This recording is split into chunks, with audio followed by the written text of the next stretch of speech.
সম্মানিত ভিউয়ার্স, আসসালামু আলাইকুম। আশা করি সবাই ভালো আছেন। তো আজকের যে আলোচনা, এটা অলরেডি যারা ডিরেক্ট সেলিং বিজনেসের সাথে যুক্ত আছেন এবং ইতিমধ্যে যারা এই ব্যবসা করার জন্য মনস্থির করেছেন, তাদের জন্য এই আলোচনাটা অতীব গুরুত্বপূর্ণ। তো আসলে দেখেন, ডিরেক্ট সেলিং মার্কেটিংটা বর্তমান সমাজে এত গুরুত্বপূর্ণ কেন? আর পৃথিবীতে এত কাজ থাকতে আমি ডাইরেক্ট সেলিং মার্কেটিংটাই করবো, এর কারণটাও কি? তো জন্য আমরা যারা অলরেডি ডিরেক্ট সেলিং বিজনেসের সাথে যুক্ত আছি, তাদেরকে আমি আবারও স্বাগত জানাচ্ছি। কারণ দেখেন, বর্তমানে বাংলাদেশের প্রত্যেকটা মানুষের টেন্ডেন্সি কি আসলে? অর্থ উপার্জন করা। সেই অর্থ উপার্জনের জন্য আমরা সর্বপ্রথম চুজ করি চাকরিটাকে।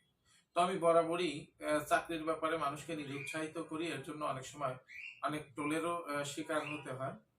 তো আসলে এই সমালোচনা বা এই টোল আমি কিছু মনে করি না, কারণ গায়ে মাখি না কেন? কারণ আমার কাছে এর যুক্তিযুক্ত কিছু প্রমাণ বা অ্যান্সার আছে। আপনারা যদি এটা বুঝতে পারেন, তাহলে হয়তো এই সমালোচনাটা থেকে অবশ্যই বিরত থাকবেন। কারণ দেখেন, বর্তমানে বাংলাদেশে মানুষ জন্মগতভাবে 95 থেকে 97% মানুষ চাকরির পিছনে ছুটে। বর্তমানে বাংলাদেশে 4 কোটি শিক্ষিত বেকার। তো আসলে আমাদের উদ্দেশ্যটা, পৃথিবীর সকল মানুষের উদ্দেশ্যই অর্থ উপার্জন করা, যে অর্থ দিয়ে আপনি ভালো থাকবেন এবং আপনার নেক্সট প্রজন্মকে ভালো রাখবেন। তো আমরা আমাদের মূল উদ্দেশ্য যদি নিজে ভালো থাকা বা নেক্সট প্রজন্মের ভালো রাখাই যদি আমাদের মূল উদ্দেশ্য হয়, তাহলে আমি চাকরিটা কেন করব? কারণ পৃথিবীতে একটা প্রফেশনের নাম চাকরি, যে চাকরিতে আপনি কখনো আপনার নেক্সট প্রজন্মের নিরাপত্তা দিতে পারবেন না। তাছাড়া পৃথিবীর সব সেক্টর থেকে আপনি আপনার নেক্সট প্রজন্মের জন্য কিছু করে যেতে পারবেন। চাকরি থেকে কেন না? কারণ দেখেন, ইতিমধ্যে আপনি বলতে পারবেন না যে বাংলাদেশে ডিসির ছেলে ডিসি হয়েছে, বা আপনি আপনার চেয়ার থেকে সরে যে আপনার সন্তানকে বসায় দিতে পারছেন, বা একটা এসপির চেয়ারে তার সন্তান গিয়ে বসছে। এরকমটা আমি কখনো দেখি নাই বা দেখারও সুযোগ নেই।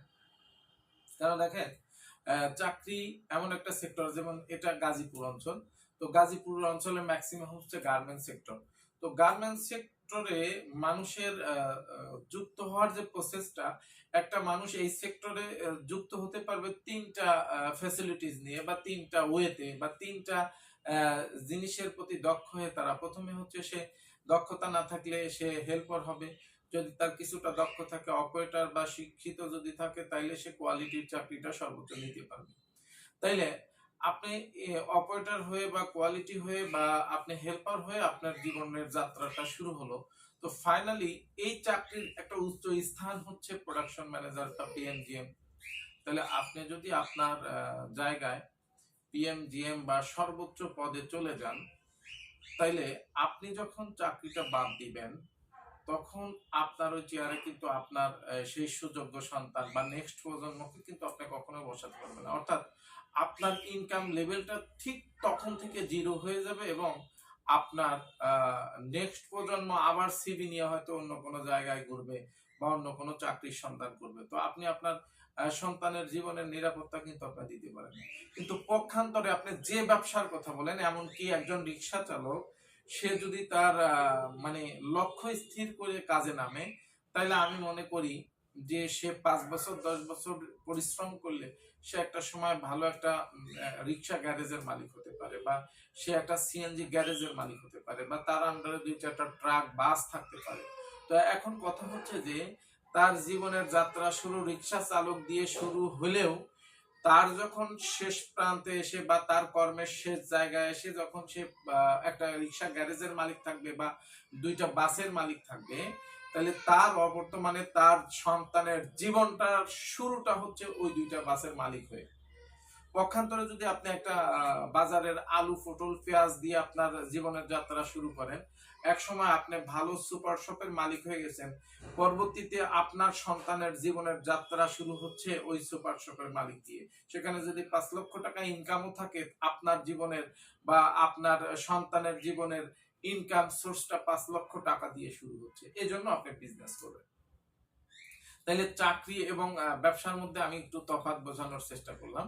কিন্তু আমি যে ব্যবসার সাথে আছি, ডাইরেক্ট সেলিং ব্যবসা, এটি আরো উন্নত। এটার সেক্টরটা আরো আধুনিক, এবং এটা ভালো লাগার পিছনের গুরুত্বপূর্ণ কারণ, ট্রেডিশনাল বিজনেসে ধরে নেন বাবার ব্যবহারের উপর বা বাবার সুনামের উপর ব্যবসাটা বিল্ড আপ হয়েছে। সন্তানের ব্যবহার ভালো না হলে কিন্তু দেখা যাচ্ছে আস্তে আস্তে ব্যবসা গ্রোথ করা দূরে থাকে, আস্তে আস্তে ব্যবসা ডিমোশন হবে। তাহলে পক্ষান্তরে ডাইরেক্ট সেলিং মার্কেটিং কোনো ব্যক্তি যখন করবে এবং সেই ব্যবসার আস্তে আস্তে যখন ভালো একটা গ্রোথ হবে বা সেই ব্যবসা থেকে যখন 2, 4, 5, 10 লক্ষ টাকা আর্নিং হবে, আপনি যখন এই সেক্টরে হয়তো মারা যান, হয়তো কোনো কারণে এই বিজনেস থেকে চলে যান, তাহলে আপনার জীবনের শেষ অংশে এসে আপনার সন্তানের